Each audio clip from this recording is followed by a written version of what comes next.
Hi friends, అందరూ బాగున్నారా? నేను లాస్ట్ వీడియోలో చెప్పాను కదండి, నెక్స్ట్ వీడియోలో 50 రూపీస్ రూమ్ చూపిస్తానని చెప్పి. ఇది ఇద్దరు పర్సన్స్కి అయితే పర్ఫెక్ట్గా సరిపోతుంది.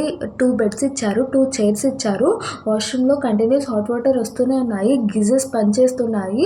అంతేకాదు కబోర్డ్లో వెంకటేశ్వర స్వామి బొమ్మ ఉంది. ఇంకా మేము రూమ్ వెకేట్ చేసేసి అక్కడి నుంచి బయటకు వెళ్ళాము. అక్కడ బుజ్జి వాటర్ ఫాల్స్ ఇంకా పార్క్ ఉంది.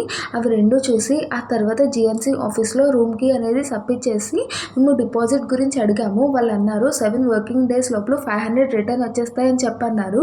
ఓకే అని చెప్పి మేము ఇంకా బాలాజీ బస్ స్టాండ్కి వెళ్ళాము. అక్కడ నుంచి తిరుపతికి డైరెక్ట్ బస్సెస్ ఉంటాయి. ఒక్కొక్క పర్సన్కి 90 రూపీస్ తీసుకుంటాడు. మీకు మంచి వ్యూ ఉండాలంటే విండో సీట్ పక్కన కూర్చోండి, చాలా బాగుంది వ్యూ. అక్కడి నుంచి మేము శ్రీకాళహస్తి వెళ్ళడానికి గూడూరు బస్సెస్ ఎక్కాము. Gudur buses platform number 18 Srinivasa bus స్టాండ్లో ఉంది.